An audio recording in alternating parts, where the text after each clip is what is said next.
members of our audience have not yet been born for another 100 years. Exactly. That's how I tend to think. That's how I never get discouraged.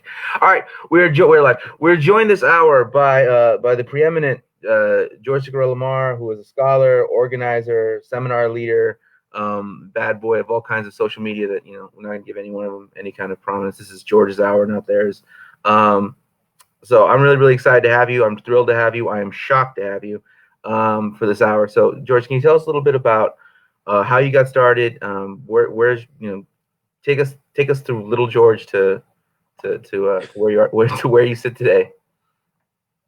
Damn. Well, so Little George, I grew up in Maine, which many people may not know. I grew up in the country, sort of out in the middle of the forest, actually. Um, Not exactly a commune, but some aspects of that. We didn't have electricity. We grew food, and we were poor as shit. And so that's all I think essential for beginning to think about the world. This was the 80s. This was Reaganomics. This was a period of great suffering, of course, for poor Americans, and that began to shape my understanding of what the world looked like. Of course, this was a completely white area, though, but an area that was definitely subject to a lot of rural poverty. And so then, moving on from that and developing political organizing interests, of course, led me to different places, to different countries. I lived in Spain and Venezuela, England.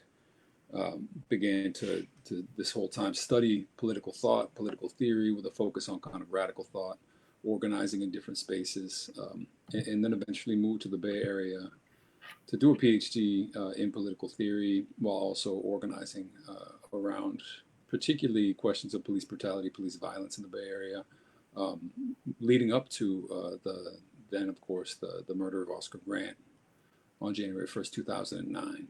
Um, so for me, my political and theoretical development really centered on the simultaneous experiences of, on the one hand, living in Venezuela, first in 2006, 2007, and then, going back and forth, but also then living in the Bay Area, dealing with organizing around police violence, police brutality, and understanding the way that these two pieces fit together hemispherically, the way that radical thought and radical social movements across the hemisphere, on the one hand, dealt with similar questions and were interconnected historically and contemporarily. Yeah. Can you expand a little bit about when you mean by they're connected hemispherically? Like what exactly for our audience that might not exactly catch your meaning? What do you mean by that? We could look at it a few different ways. One is simply the fact that, of course, there are subjugated communities in the United States. Some people historically in the 60s and 70s in particular understood these as internal colonies, as specific communities and nations that were controlled as if through a colonial process. Um, and of course, in Latin America, we're speaking of a very real legacy of explicit colonialism and all of the consequences that has in the present in terms of the structure of the economy, the structure of the state, racialization structures, the way that white supremacy works. And so while these things in some ways manifest differently, a lot of the questions that are confronted are the same. And so in particular, just to take one example, uh, when I moved to Venezuela, I started to work with very closely and study armed self-defense movements in some of the poorest neighborhoods of Caracas.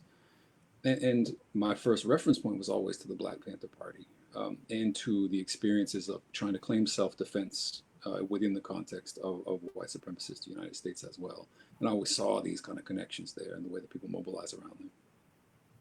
Yeah. Yeah. So your first book comes out. You're writing about Venezuela. Um, it's a kind of considered people's history of Venezuela. Can you tell us a little bit about We Create Chavez? For sure. So I was, I have kind of a strange trajectory in the sense that I was doing academic work. I was studying political theory. At the same time, I always wanted to understand, of course, the point for me studying theory is to understand concrete reality, to engage with that reality, and to enact change within that reality. For the most part, political theory doesn't always do that. Some of it does, but a lot of people, it's about reading historical text, thinking through ideas. But I wanted to take those tools and think about reality. But at the same time, when you're in academia, I was also in political science in particular. those people that are studying reality uh, are doing so through, pretty reactionary frameworks of political science. And so I was trying to grapple with what was going on in Venezuela, and yet the tools offered by political science, the methods offered by political science, were telling us nothing. What they were telling us at the time, this was like 2004, 2005, they were telling us that social movements in Venezuela were blindly following the demagogic populism of Hugo Chavez. They were not rational, they were not independent, they were not autonomous, and they were not able to make their own demands. They were just blind followers. And I knew that that was bullshit, but I didn't exactly, know concretely everything that's going on the ground. So I moved down to Venezuela in 2006. This was not related concretely to my dissertation at that point at all. And it turned out that I wrote We Created Chavez before I wrote my dissertation for the most part. They were separate projects. So I got there and started looking around, started trying to understand what was going on. I was working there in a revolutionary school, teaching people who had come from different parts of Venezuela and teaching them revolutionary theory, some concrete questions, economics, socialist economics and others. And all these people have roots in social movements, revolutionary movements of different kinds. And that gave me, I think, a very good window into what was going on there historically and at that moment. And it gave me connections to guerrilla comandantes from the 1960s and 70s. It gave me connections to just sort of guerrilla rank and file who had never spoken to anyone about the armed struggle. So I started researching the armed struggle. So we're talking about the 60s and the early 70s. I started researching the transition between that armed struggle into grounded self-defense movements in poor neighborhoods in the 80s and 90s, and connecting that contemporarily with the way that the revolutionary base of Chavismo was much more autonomous than what political science literature was telling us, or mainstream journalism, of course. It was, a radical revolutionary movement that was able to push Chavez in more radical directions and demand actual changes. And so that was the basis for that first book. It provided kind of a history of the development of that connection. You mentioned earlier about hemispheric kind of looking at things like through hemispheres, but I mean, like when I think about Chavez, I think about kind of a global figure who, in many ways, like from my generation and then maybe other people who are just watching it, but for me, watching him, calling George Bush Mr. Danger and you're a donkey and it smells of sulfur still. That was really kind of like, I had seen the old speeches of Chad, UN, and Fidel, and I'd see that, but by the time I was a kid, Fidel's getting older and he's in his tracksuit and stuff like that. He's not in full stride, right? So to see Chavez, that was kind of like that became like very formative for me to see this guy, and I think around the world he was just such a beloved figure. Can you speak a little bit to the significance and importance of like what Hugo Chavez meant, not just to Venezuela, but throughout the world in your travels? I think we need to begin by understanding that what's going on in the world today, the global upheaval of the past 10 years. So we're talking about everything from the pink tide in Latin America to the Occupy movement, Black Lives Matter here, to the Arab Spring and other dynamics across the globe are, almost all anchored in resistance to neoliberalism, by which we mean this attempt to impose a very radical form of capitalism. It's not different from capitalism. It's really, in a sense, the logical conclusion of capitalism, but it became a clear project in the 70s and 80s. But what's important to understand is that that project started in Latin America. That project started with the Chilean coup of 1973 that imposed radical neoliberalism through the force of the dictatorship of Augusto Pinochet. So Latin America gets its early experience with neoliberalism, particularly in the 1980s and the early 1990s. And as a result, you have this early wave of resistance to it. So you see Venezuela, you see uprising in Bolivia and Ecuador, and others across the continent. But they're all part of this global dynamic of resistance. It just happened, I think, a little earlier there. So in many ways, when the Occupy movement hits, it's 15, 20 years later than what was happening in Latin America, but connected to this broad dynamic. So then, of course, with the emergence at the forefront of that, one of the earliest experiences was what was happening in Venezuela, and one of the most radical experiences. And so Chavez became this symbol and was able to stand up and occupy that position on a global scale. And of course, it was very important that there were other left wing governments in Latin America, in Brazil, in Argentina, incredibly important even for the survival of the Venezuelan process. But there was a moment where the World Social Forum is happening in Brazil, and the entire crowd is chanting Lula no, Chavez si, right? Because people are saying this is the figure that we want to stand up and represent the more radical demands for social change. And so that echoed globally, of course. And aside from just the symbolism of standing up to Bush and standing up to the U.S. Empire, you had Venezuela collaborating directly, with Palestinians, with Algerians, with colonized people across the world. Firstly, to basically reconstruct OPEC, to make certain demands of the global community with regard to the price of oil that allowed for these projects to continue, but then to build and to attempt to rebuild kind of a lost third world solidarity. So that was a crucial moment, and unfortunately, the past few years have seen a lot of that fragment. But it's part of, I think, a long trajectory of a dream of third world unity, of non-aligned movement, of other expressions of that kind of solidarity. Yeah, you've mentioned several times neoliberalism. This is hopefully designed to reach a wide array of people, not all using the same terminology. Can you explain to the audience what exactly you mean by neoliberalism? I think there are a lot of debates around what neoliberalism means, but we also need functional, definitions that we can work with in an everyday level. And so, what I mean by neoliberalism is a form of capitalism. In other words, a system driven by the expropriation and exploitation of labor and the derivation of profit and the accumulation of that profit as capital. Neoliberalism is a more radical form of that says, listen, we're going to allow the free market, the so-called free market, to operate, by itself with no state intervention. And we're going to do so in an attempt to extract and squeeze the last bit of blood out of workers and poor people that we can.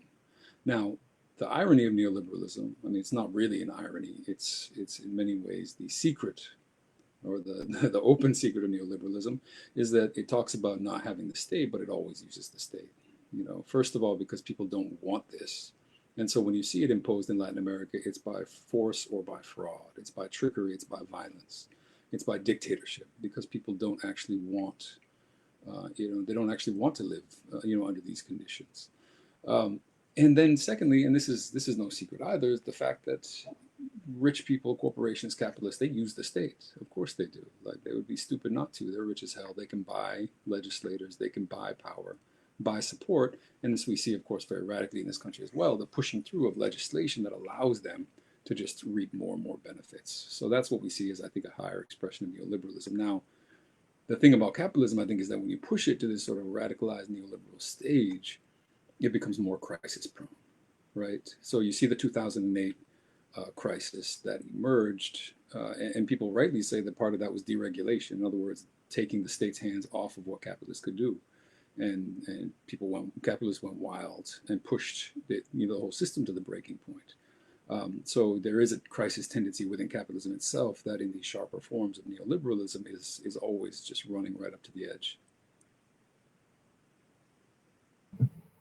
I think a lot of it is also, and can you also speak to how much of this neoliberal era is defined by the privatization of like the public infrastructure? I mean, how much these things that the public has paid into for generations and created, and some would say like just created to make them more exploitable. I mean, more fit to be exploited within the capital system. But even those things like the schools, post office, all these things, like these things we paid into for generations are now being private profit. Yeah, absolutely. And you look at the responses to the crisis today, and there's an attempt to, of course, quite rightly reinvest in these kind of infrastructural questions. Of course, it's nicer to live under a form of capitalism that is more human, but it's still capitalism in the end. But you do see these responses that say, let's invest in schools, let's invest in roads, infrastructure, let's take, and this is like Keynesian economics 101.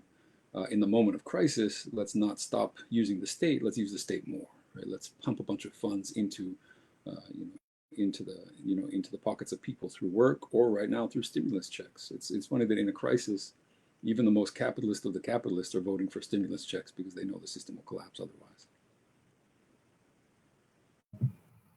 I wanted to jump back real quick, and then we'll get back to Venezuela. But you mentioned earlier on your education, political science at Berkeley. So I think a lot of us who don't have experience with Berkeley, or a lot of people in the audience who don't have experience with Berkeley, have this kind of idea of Berkeley, that this very liberal place, an egalitarian place, a place where where people learn to fight the power, organize, People's Republic of Berkeley, right?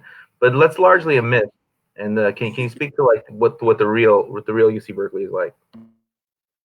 Yeah, you know, and I was like obviously a little excited by that as a young person headed there to study. And what you realize very quickly, especially if you have actually left-wing politics, is that the student body at Berkeley is very involved, but really that just means they're parts of student organizations of a bunch of liberal stripes representing different groups on campus. And there's not really much. And of course, at the same time, it's a much better place to try to organize than more openly reactionary universities. And the good thing about Berkeley, the good thing about the UC system in general, is that it is, there's been a great amount of attrition. Students of color, especially grad students of color, that have been declining particularly sharply. But the the system is still open and porous when it comes to allowing people from the Cal State system, from the community college system to transfer in. And so you do have access to some amazing people, some amazing programs. And part of what for me, was most important is that I was in political science at Berkeley, but I was working alongside people in the ethnic studies department, which is an amazing department, which has some amazing anti-colonial revolutionary scholars, students, graduate students. And so for me, that became, almost a more important home certainly more important than political science. And so that, I think was what allowed me to sort of connect with some of the theories that have become much more important for me.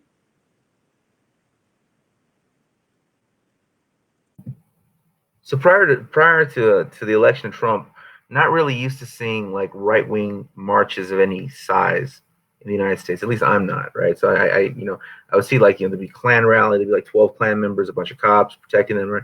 So I'm more used to that, right?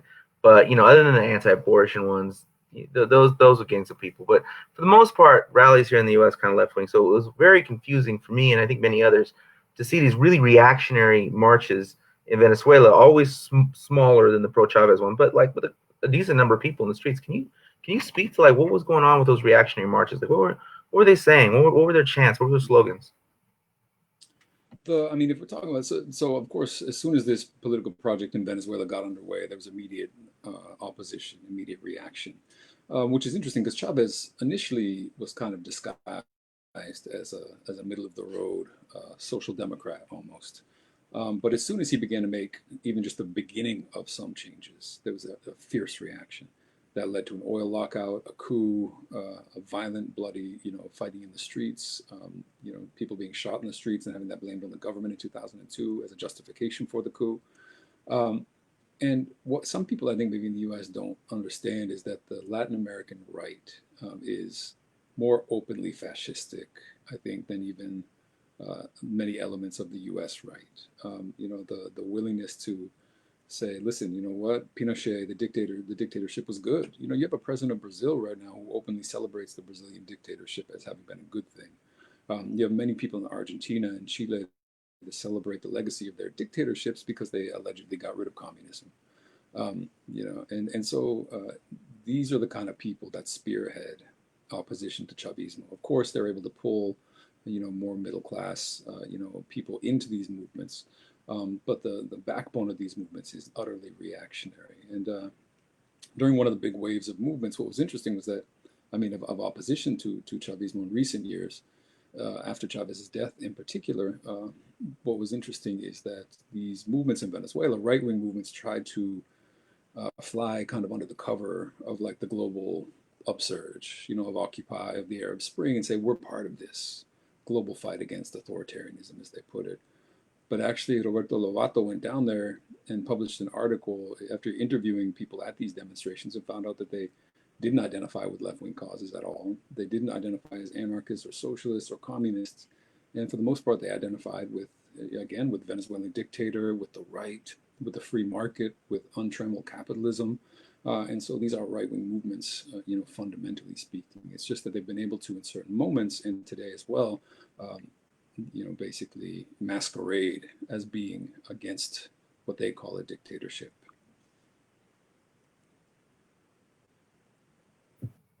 I mean, it's interesting how those politics work. I mean, I've been part of an attempt to wage war on this website Remezcla because they keep celebrating Juan Guaido and they don't celebrate Inez, but they were really critical of Evo Morales and they were silent on Inez. So I mean, this one thing after another.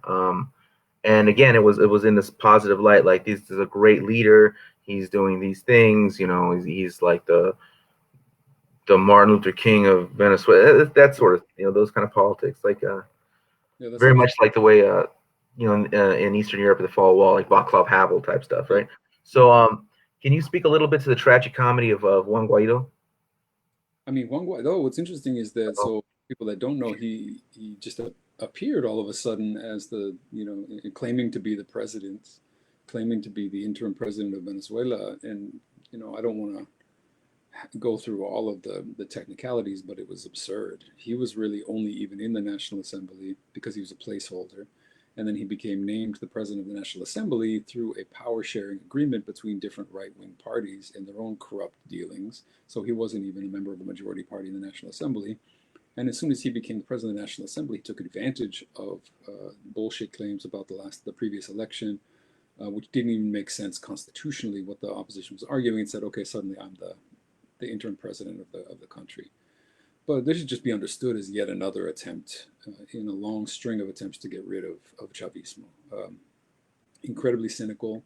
This nobody political leader who came out of right wing student movements, but also was clearly chosen because he wasn't the whitest and most elite of all of these leaders. Because they have an image problem. They can't get elected because anyone looks at them and they realize that they're looking at the same white elites that have run the country for 500 years. Um, yeah, and so they get excited anytime they can find someone who's not as white as them and as elite and who can try to claim that, oh, my father was a worker, even though that's an exaggeration. Um, yeah, it was a joke.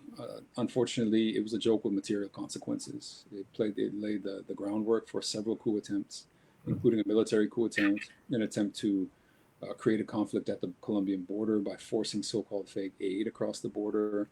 It was just yet another destabilization campaign, and luckily it wasn't successful, but it was effective. It discredited the government even more. It made the economy of Venezuela even worse, and it provided the basis for the Trump regime to tighten the blockade. And so you got Venezuelans in a context of COVID, uh, you know, doing what they can and actually really quarantining and isolating very effectively. But Venezuelans have not had access to imported medicine for a long time. And so when you've got a global pandemic and an absolute and total international blockade on a country, what you're saying is that those people are going to die if there's an outbreak. yeah. So I don't, and obviously don't want to make light of any of that, but the episode of Guaido is one of the most ridiculous things I've ever seen in my life in terms of, the imperial politics of the United States. I mean, you're talking about someone who just declared themselves president by way of by way of like a press conference. Maduro's still at his desk. Absolutely. Yeah, people were joking and they were like rightly comparing it to like Nancy Pelosi just saying, I'm now the president, and I mean, as much as that might be like, okay, cool. Like, I mean, I Yeah, would love to simply remove presidents that easily, but it's very selectively applied, that kind of yeah. logic. At that time, I declared myself the CEO of Amazon. I'm still Yeah, waiting. the checks haven't come in. I'm still waiting on the paperwork. Um, so wow. So we see though support. Speaking of Nancy Pelosi, we see bipartisan support for this figure. I mean, it's not just Trump. It's you see someone who it's kind of a what a pair of images, right? Him, um, Guaido being applauded during the State of the Union, and then returning home and like not even able to enter the National Assembly. Can you speak a little bit to a tale of two Guaidos. Yeah, I mean, and the bipartisan question is super important to underline, but it's also been constant, right? Hillary Clinton was calling Chavez a dictator for years when he was being elected by huge majorities in what were recognized as the cleanest elections on earth. There's no, I mean, it just Venezuela became a punching bag for Democrats and Republicans alike.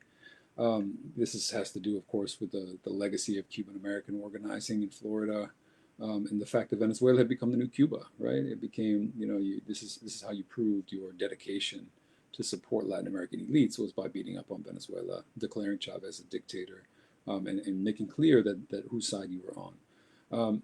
In the most recent situation with Guaido, really the only person who stood up was Ilhan Omar and a couple of other representatives who made strong statements against imperialism. And I say strong, but like four elected representatives of the U.S., these were pretty strong statements. And they rejected U.S. meddling in the region, and that provided at least a little bit of a break in the veil, the media veil, covering these questions. But other than that, it was just it was a consensus, and of course, Chavez cut his teeth arguing and fighting against George W. Bush. But then Obama just continued to do the same thing. The policies were actually the same, even if the rhetoric was scaled back a bit. The policy of Obama was to continue to fund these right wing parties, to continue to attempt to overthrow the government, but just to be a little more careful about it. Yeah, yeah. Can you tell our audience a little bit about Elliot Abrams and who and the roles he's played historically? I mean, Elliot Abrams is a demon. I don't know how else to put it. This is someone who has, in the most bloodthirsty way, contributed to mass death across Latin America and beyond. And of course, was put in charge of dealing with this so-called transition by the Trump regime. This is someone who has no compunction and feels no regret about supporting Contra, supporting death squads, in Central America. And it was no surprise in a sense that he was put in charge of Venezuela, but I think it spoke very much to the fact that while this is a bipartisan consensus, Trump was willing to go a lot harder and take more risks.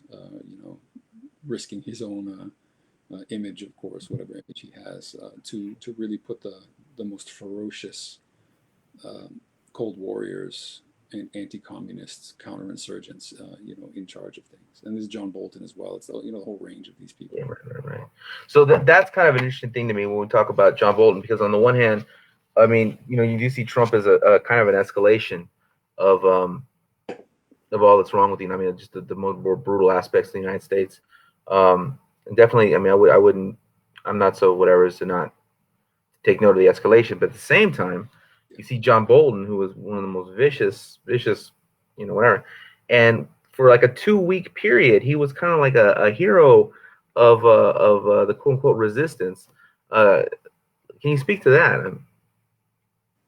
I mean, you mean the resistance to Trump, The fake resistance that like Pelosi, the whole impeachment, the impeachment fiasco. They all of a sudden they try to take this figure, John Bolton, who's a complete bloodthirsty maniac, and turn him into that. I mean, can we like the yeah. And I think, like, I wish that was just opportunism. Like, I wish I could say it's just like anyone who criticizes Trump is going to be taken up as part of the resistance. And I wish it was that simple. But I think it's actually something deeper. It's the fact that ultimately, deep down, Democrats think that the system will save us. And the problem with Trump is that he's threatening the system. And the problem with Trump is that he's destabilizing the institutional structure. And you'll hear that openly on MSNBC, right? They're like, Trump is undermining the institutions. Well, the institutions are the fucking problem, right? Like the institutions are literally the problem. And so this is as a result, I think, of that logic, it's no surprise that you have not just, John Bolton, but also George W. Bush is being sanitized as a better figure, absolutely, flies in the face of the history of what George W. Bush did and the mass murder that he was responsible for, the war crimes. But it's more than that, right? It's the Supreme Court. It's the CIA and the FBI. It's the idea that the deep state is more trustworthy than these kind of loose cannons that are at the head of the official state. And that is an absolutely perverse and dangerous logic. It's a logic that leads us really to downplay any demands for change. and to only demand a return to the status quo, which was a brutally violent, racist, white supremacist, imperialist status quo. And so it's really it's really terrible. And it's depressing to think about it because on the one hand, you're like, oh, people are resisting, they're fighting against Trump, they're this, they're that, but they're literally fighting against him on behalf of everything we're fighting against before. Yeah. So we see right now in COVID that during this global pandemic, the United States is ramping up sanctions against Nicaragua. They're ramping up sanctions against Iran. They are threatening, sanctions economic war. They're threatening warships to make war on Venezuela. And so like this, the empire is not. It's still functioning even in this era where we're supposed to be coming together as a planet or something like that. Oh, well, yeah, most definitely. But also, it's and I think on top of that, it's because they're scared. It's because I mean, the decline of U.S. hegemony has been in full swing for 2 decades now, or more, 3 decades, I would say. And it's really reaching a tipping point. And I think COVID is a good example of that tipping point, right? When you see the absolute, inability of the United States to manage this crisis. Um, in comparison with, and here I'm no fan of the Chinese Communist Party, but uh, you can't actually deny the effectiveness of the strategy and the carrying out of the anti-COVID policy that was then instituted in China. Uh, and again, that doesn't make the government of China particularly good. It means the state is capable of taking action. And in a context of collapsing U.S. hegemony, the Chinese state and its ability to intervene in its own economy is making a huge difference. Yeah. So the U.S. ruling class is freaking out. And this is when you go back to September 11th and the Project for a New American Century, and these people were already worried about the collapse in U.S. hegemony, about the internal economic dynamics leading in that direction, and they were trying to figure out strategies to do it. And so when you see, it's not. On the one hand, I think too many people don't take Trump seriously, and they think he's stupid and a buffoon and all these things. When there is a plan, right? People are engaging, in things for a reason. But there is some flailing going on right now Yeah. because on the one hand, it's like they think they can get away with shit, but on the other hand, they also they're worried, right? They're worried about, and that's why the aggression against Iran, the aggression against Venezuela, and the need to reassert control over territory, regions, assets, and resources to stabilize in an attempt to stabilize this crumbling hegemonic power. Right, right. Yeah, no, I'm in complete agreement with what you're saying though about. I mean, it's in decline. There's all kinds of things to be looking at. Other countries are doing things, but I do believe that a lot of people aren't taking Trump serious enough, and I just don't. I can't do that. I mean, I'm Mexican, right? And when this guy's talking about Operation Wetback, and he's talking about when he was campaigning in 2015, and he's talking about all these kind of different things. Like my grandfather was deported in the Mexican Repatriation Act and was born in Denver. That stings in the back of my mind at all times. So like that's that's not something I ever forget. So that to watch him rise to power and to watch people describe him as a buffoon, that to me was never ever the case. Can you speak a little bit to the Trump effect, not so much in the state policies, but in how it has deputized so much of the right wing reactionary elements in the country? I mean, I think the important thing is that we live in a moment of the collapse of the center, right? The neoliberal center was unable to provide what it promised. Capitalism was unable to provide. The end of history that was announced with the fall of the Soviet Union meant that capitalism and liberal democracy were going to prevail and that no real challenges would emerge. This is the thesis of Francis Fukuyama, who surprisingly people still listen to, even though he's made the worst possible predictions in the history of social science. And so, of course, the end of history didn't happen. What you see is the collapse of that claim that liberal democracy and capitalism represented the overcoming of historical contradictions on a global scale. You see the EU collapsing. You see NAFTA having an absolute devastating effect on people in every country involved. You see people pushed out of and excluded from from the alleged gains of this economic growth, right? And all that does is it fuels the potential for right-wing nationalism, right-wing populism, and also left-wing alternatives. So this polarization occurs. Um, but in that context, institutions and institutional logics like the Democratic Party absolutely have no way of dealing. They don't know what's happening. They are unable to understand it. They only think in pragmatic terms of compromise to gain votes, and so they literally think that someone like Hillary Clinton, of course, is going to win the 2016 election, and they're flabbergasted in all their predictions and all their models because their models are built on bad ideas and bad concepts that can't grapple with a shifting historical moment globally. They fail, right? Not only does she lose, but they don't know it's going to happen. They're shocked. They can't explain it, and yet the fact that it's astonishing to me that people are still listening today to those same people that couldn't explain what happened, 4 years ago. And this, all points to the dynamic that allows someone like Trump to come to power. Because it's not just that he happened to win; it's that he tapped very effectively into this global resentment. He tapped very effectively into the idea that yes, people are actually suffering. Yes, people are actually being left out of this so-called progress. Um, but the arguments that he gives for that, of course, are classic right wing arguments. Classic right wing populism, which is to say, blame someone else, blame Muslims, blame migrants, blame anyone that you can, as a way of explaining away the fact that you're actually a billionaire, but you want poor people to think that you care about them, which he doesn't, of course. So this is the trick, of course, of right wing populism, but it's very effective, especially in the absence of any kind of left wing populist alternative that recognizes the fact that people are suffering, right? Because the whole Clinton story, and this is the Joe Biden story, the Joe Biden story is Obama was great.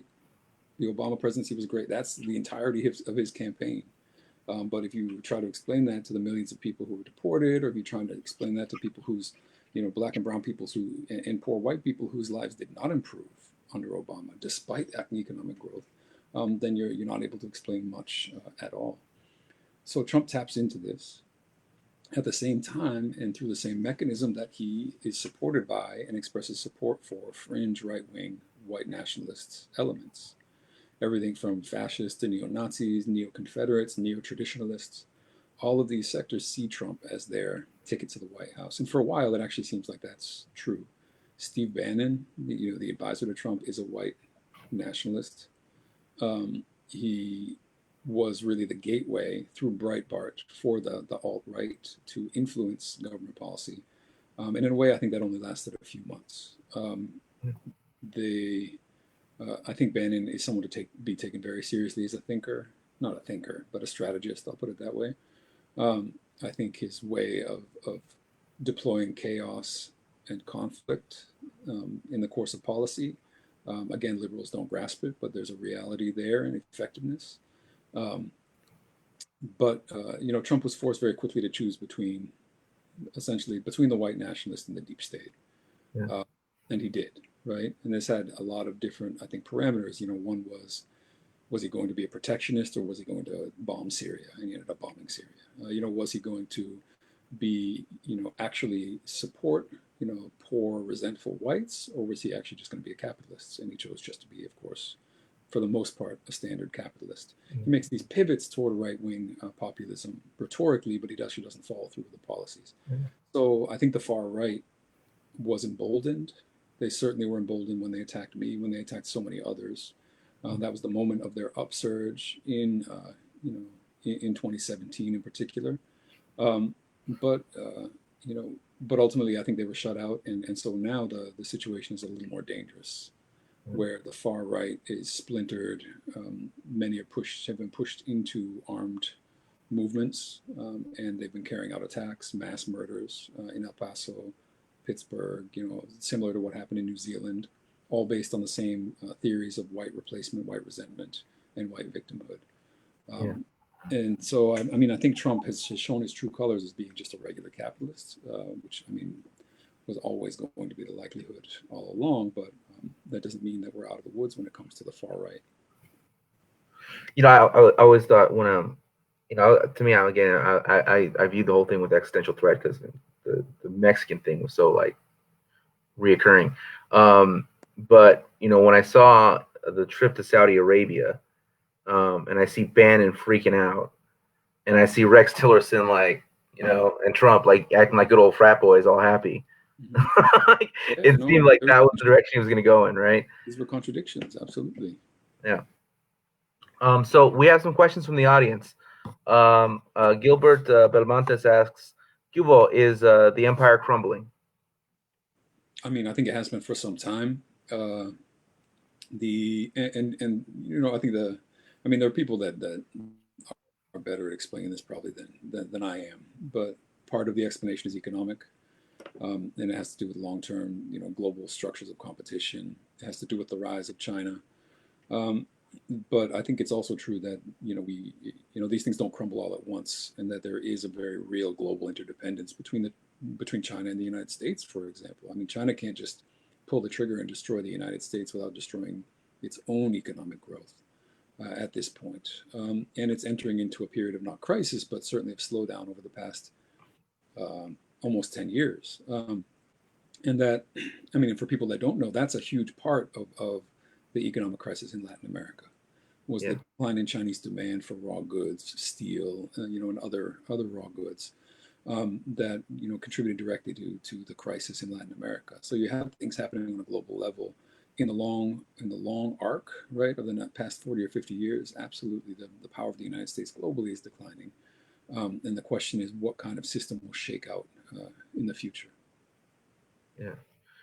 So this is right here. Are you ever coming back to Twitter? Fuck the Wokosos. Wokoso is a kind of a regional term anyways, are you ever coming back to Twitter? That's the No, question. Twitter's a cesspool. Twitter is a cesspool, and it's just like a home to some of the most disgusting tendencies. And I don't even mean the far right. I mean just disgusting tendencies on the left as well. So I don't think it's a good space for any kind of actual debate, discourse, interaction.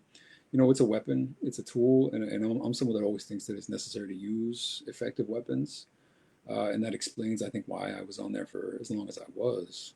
But it's just like a brutally bad place. And it's a place that is, as I would describe it, tendentially Nazi. It's a place that's been taken over, by white supremacists too, in which there's been no attempt to contain them whatsoever. And so it's a difficult space to operate in these days, when you're being harassed by the right, but also when you're being harassed by the left for not taking the right position on such and such question of global importance, or for not meeting the model of what they understand to be this sort of hardened dogmatic left. And Such and such. Yeah. at some point it's just too much. It's a trash place full of trash people. No. Well, when you commit to such and such, by definition, you won't be able to commit to another set of such and suches. And if you don't do that, then you're a such and such. And also, every once in a while, like, someone will be like, "Oh, did you see this debate?" And you like read this tweet thread, and you're like, "Wow, this is the most Twitter shit ever." Because no, because there's this relationship between the technology and the mechanism and the way that it affects leftist discourse, right? Yeah. So of course, Twitter is a place for call out culture to prevail. Twitter is a place for the worst kind of identity politics to prevail, and the worst kind of guilt and shame politics. And I say that as someone who believes that identity politics is crucial, who believes that people who are guilty should feel guilty, and yet, but it gets reduced to I think the worst kind of neoliberal individualism at certain points. And Twitter is so perfect for that, right? So like, you don't, it's a space that really encourages and facilitates that kind of bad politics. Right. I think things drift from material reality very quickly. Mm-hmm. Obviously never reached the level of prominence that you have, but in the little sphere I have, I've made it very prime. I do a lot of preemptive strikes. Like, if you attack me, I'm going to research you, and I'm going to make it about you. And I let people know that. Right. I mean, I'll let them know right now. If you decide, because of what George just said, to attack me, I will research you and I will make it about you. So, another public service announcement. Like, but yeah. So let's talk a little bit about what happened. White genocide. Can you explain to us the what that term meant, what you meant by it, what it is and what it is not? Mm-hmm.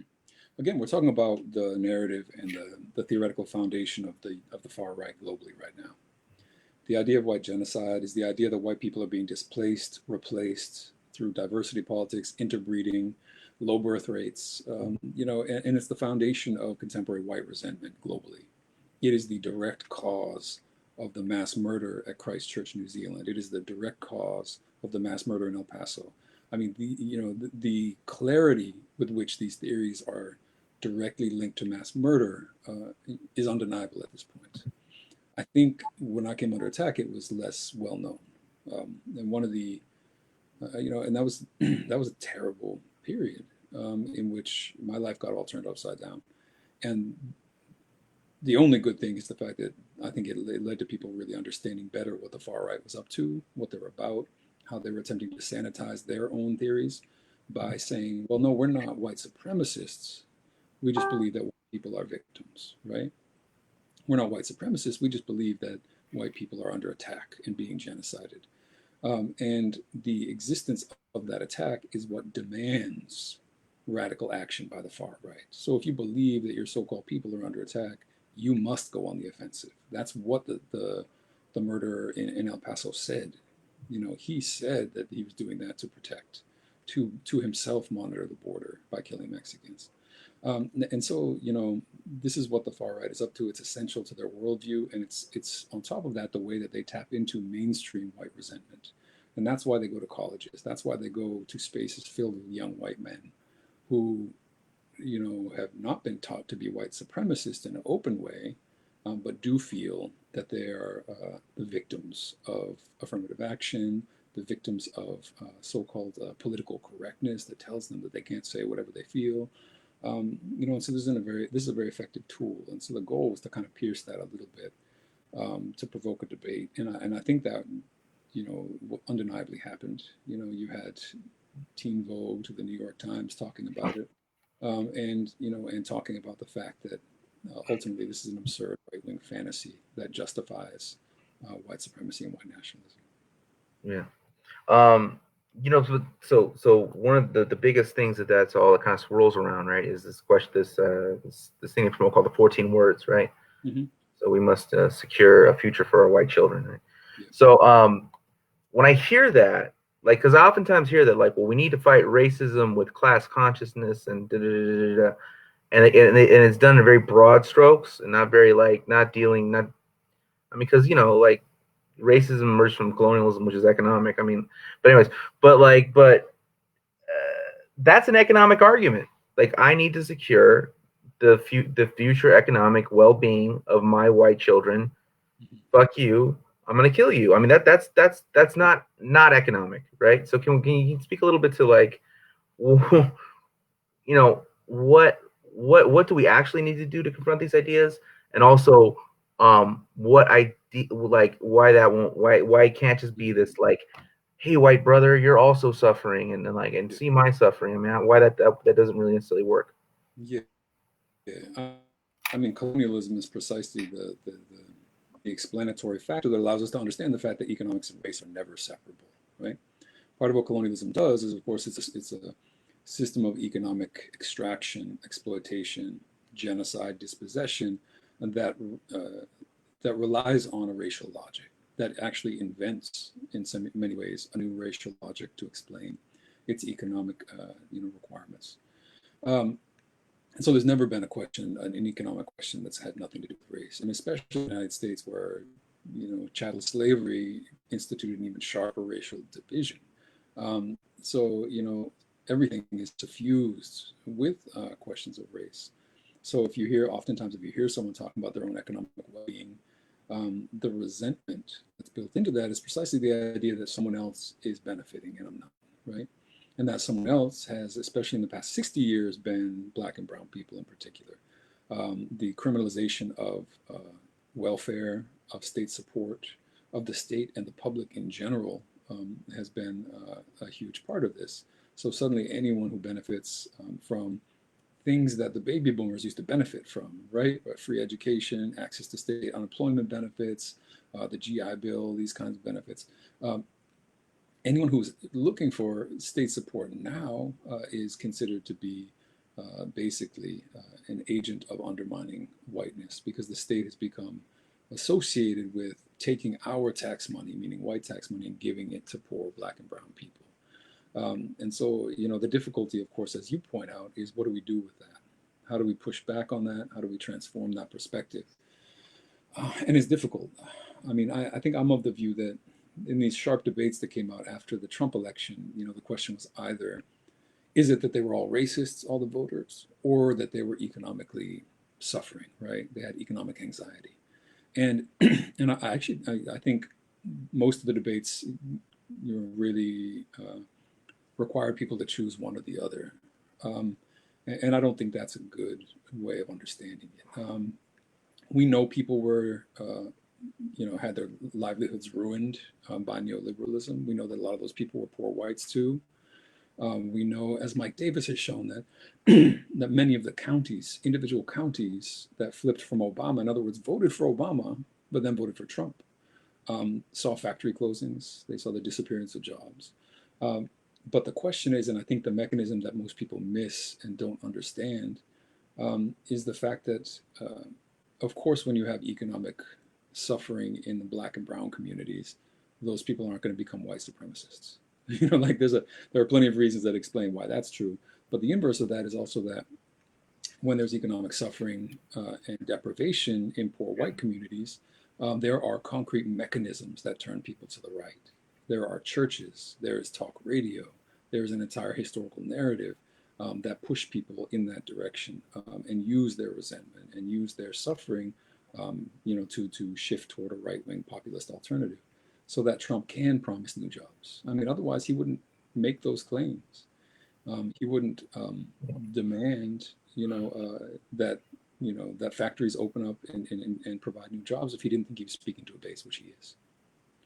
Yeah.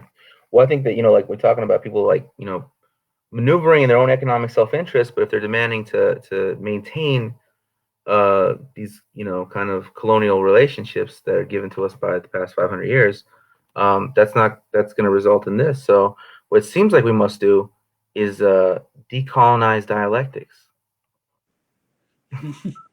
Was that a quick transition? That was a quick transition. That was smooth too, right? Yeah. Yeah, I was taking notes. What's his name? His name's Tlaloc. He's a Mexican hairless dog. He's got cute paws. Say hi, baby. He's mad. I'll let him get back to nap. There's a comment here, a question from my mom. Okay. That says, "Can you speak to free speech versus the university's cowering to its donors?" See, I was trying to avoid questions like that to keep you out of trouble, but since Mom asked, my mom can ask whatever she wants. Hey, bro. That's her right and her authority. What I will say, I mean, there's certain things that I won't talk about, but what I will say is that I think, the response by universities. So what was seen in early 2017 was a broadside attack on faculty members, mostly Black and people of color, almost entirely anti-racists, and they were attacked by the far right, and universities didn't know what to do. Part of it was the mechanisms and the technologies of the attack. You had Reddit forums dedicated to creating mass emails, sending thousands and thousands of emails to university administrators. But of course, there's really a handful of people generating these fake emails. But it looks to a university administrator like there's thousands of angry people out there demanding that they fire a faculty member, demanding that they discipline their students for engaging in their own free speech and their own assembly. So you had a situation where universities didn't know how to respond well enough, and that's me being incredibly generous, I think. But it also speaks to the fact that universities are run like businesses; they're run like public relations firms. And so the way that they deal with controversy and difficult questions is cowardly often, and it involves trying to avoid the questions rather than, as academics and intellectuals often claim that they want to do, is to teach the controversy, right? To deal with the question, to confront it. And this is what I always did in my classes, and this is what my students always understood, I think, very well. When I ended up, around the time that I ended up being disciplined, removed from campus, and eventually I resigned, I was teaching a course on race and politics. and we were talking about these things. We were talking about and watching film from the Unite the Right rally in Charlottesville. We were talking about the mass shootings that were happening, and my students were able to very sharply and very intuitively understand what was happening around them in a way that right-wing commentators, university administrators, even many other faculty, I think, were unable to or unwilling to, because there's this cowardly avoidance of all sharp debate and sharp controversy over what's happening outside, right? And the idea that the university is somehow separate from those forces. Yeah. Well, I want to get into decolonizing dialectics, but I have Oh yeah, a couple quick questions for you. Why is it that China, because you touched on this earlier, why is it that China can build a hospital in 10 days and the president of the United States of America is encouraging people to drink bleach? that's a trick question. Because the United States could build a hospital in 10 days if they wanted to. I think on the one hand, there are structural developments over the course of a long period of time, and people have pointed this out, right? The systematic defunding of healthcare, but also the ideological transformation of healthcare into a privilege and into a money making mechanism. So that to the point where people, often the question isn't even, and certainly the question for Trump is not how can I provide the best and most effective care.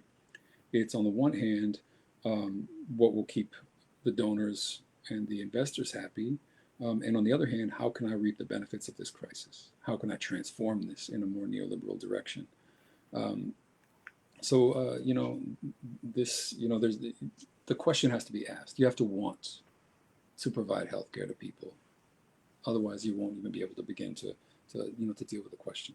I mean, and there's this, the War Production Act or whatever it's called, was invoked very early. The idea that the government of the United States does have the capacity to force companies, private companies, to produce things that the government of and the people need. It was invoked in a kind of petty nationalist way, but it wasn't acted upon until very, very late. It was not taken seriously. Strangely enough, now it's being taken seriously now that the meat supply is in question. Trump has insisted that meat producers actually continue to produce. And the question of the priorities and the understanding of the healthcare system is off. And this is like, I mean, this is probably controversial. I definitely was excited about the contradictions that the Bernie candidacy brought to the fore. I think there's no doubt whatsoever that,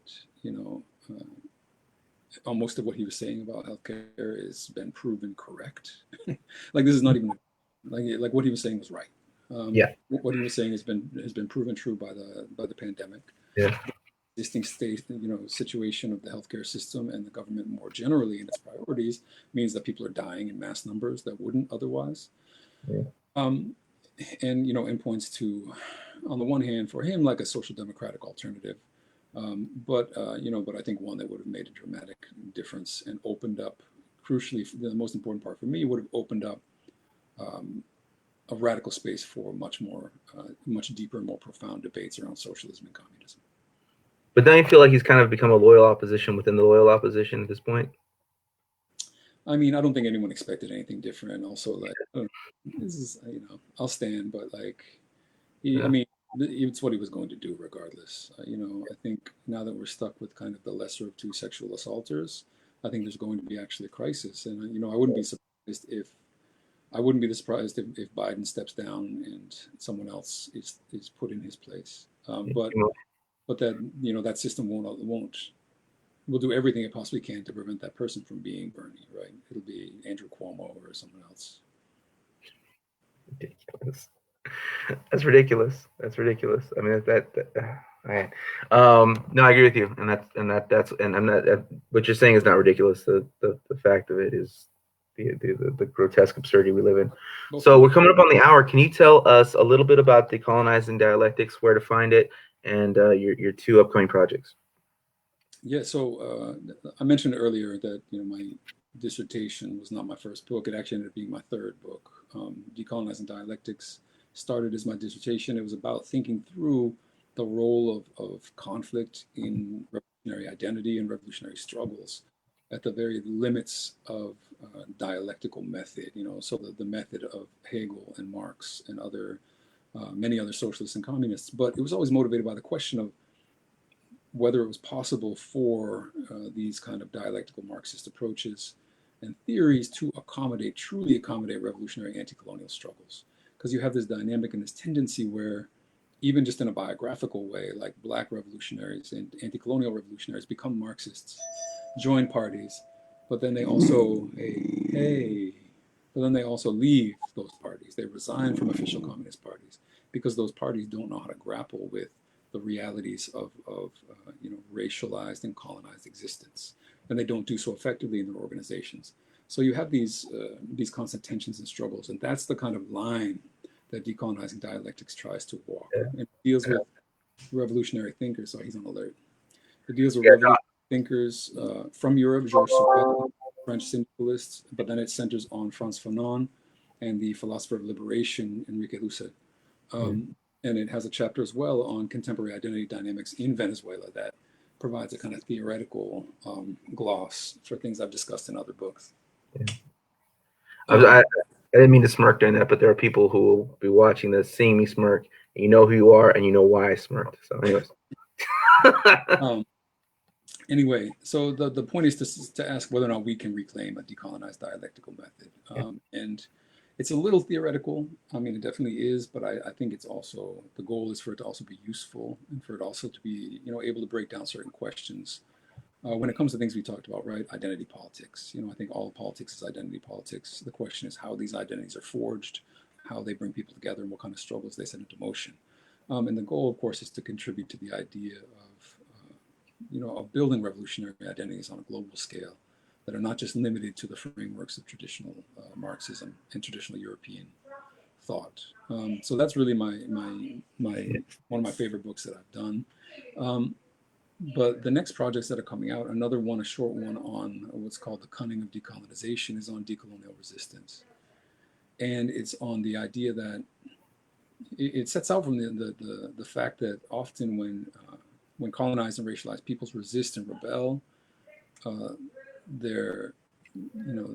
those in power are surprised somehow, right? Like when slaves resist, when slaves engage in rebellion, they are, the slave owners are shocked. And it's like, but you were enslaving people. How can you be surprised when they rebel? And the key lay precisely in the way that colonialism and race is about erasing humans as humans capable of struggle. And so it plays with these dynamics in the history of anti-colonial struggle. And it plays with the fact that, for example, the Haitian Revolution, probably the most important revolutionary experience, in human history on certain levels, was erased from history. But also, when it was described, it was the metaphor that was chosen was a volcano, because people acted like they couldn't see it coming. C.L.R. James in The Black Jacobin says that the colonists slept on the edge of Vesuvius. They slept on the edge of a volcano. They didn't know, but the reason they didn't know was precisely because of how coloniality and colonialism function. So there's this inner blindness and within colonial and racial structures that actually ends up being what I call a secret weapon for decolonization, an advantage, an element of surprise, or what I call a decolonial ambush. The second book, I don't want to waste y'all's time anymore, but the second book is called A World Without Police, and it's a book that will be coming out with Verso next year. It's about the abolition of police and what that would look like. It works through the historical synonymity, I would put it that way, the totally synonymous relationship between whiteness and the police in U.S. history, the fact that whiteness was policing and policing was whiteness. This comes from Du Bois and Black Reconstruction back in the post-Civil War period, but prevails as well today. And we could think about, and I do work through many cases of police killings. I work through cases in which it's not the police killing people, like it's George Zimmerman, right, a self-deputized, someone who considers himself to be a law enforcement deputy. And in cases where it's actually judges and juries, grand juries, and white bystanders who are involved in these deaths, right? All to think through the difficulty in abolishing policing without abolishing whiteness and the relationship between the two. I do talk a bit about examples and experiments of communities without police in the US, but also in Mexico, in Venezuela, where people took over their own communities and decided to run them themselves, as sort of just a glimpse into what that might look like. But the fundamental point is that it's an abolitionist book, and I take the abolitionist method to be crucial in the sense that what we're demanding is the total abolition of an institution, but simply demanding that and beginning to think about it allows us to look differently on the world, right? For now, 25 years or more, people have been demanding the abolition of the prison industrial complex, the abolition of prisons. And while we still have prisons, I think it's undeniable that the narrative set into motion by organizations like Critical Resistance and others, that narrative has turned the tide, and many people do recognize the crisis of mass incarceration and the need to change it. And I'm hoping to sort of press further these questions when it comes to policing, and think about what it would look like, how we would look upon the world if we thought the police weren't necessary, and how we might build a world in which the police would become obsolete. Yeah, yeah, yeah. That's you're a very interesting guy, George. You're like, I don't want to waste your time, but I'm going to abolish the police. that was that caught me off No, guard. I appreciate people tuning in on this, Yeah, whatever it is, Friday morning. whatever we're doing here. I really appreciate you joining us for this hour. It's been incredible. It's been eye opening. I've learned a lot listening and talking, dialoguing with you. We're gonna drop the links below where the people can find your books and anything else you want us to know about that we should be participating in or know about or be engaging with right now. No, I think people should just be alert to the fact that the pandemic is sharpening the contradictions that already existed in late capitalism. That we're having debates that we haven't been able to have before, right? That people are talking more today in terms of what we need and less in terms of what capitalism requires. People are talking about the need for housing, the need for food, the need for to support one another, the need for masks, the need for ventilators, right? We're not talking about letting capitalism run the show based on the accumulation of profit anymore. And I think we need to leverage those questions. There are mass strikes going on today among gig workers in particular, among Amazon workers, Instacart workers, others. There's a rent strike that's been rolling for the past month, but that is definitely going to kick into high gear today, which is at the intersection of the fact that people simply can't pay rent and the fact that they are going to make political demands for a much broader defense against eviction and defense against rent suspensions that will allow us to build powerful movements, I think, if we take this moment correctly. The right is very good at using crisis. This is what Naomi Klein calls the shock doctrine. And the left needs to better face up to the opportunities that this crisis is creating for us to build a different, better world. Agreed. Thank you so much for your time, George, and hope to see you Appreciate soon. it.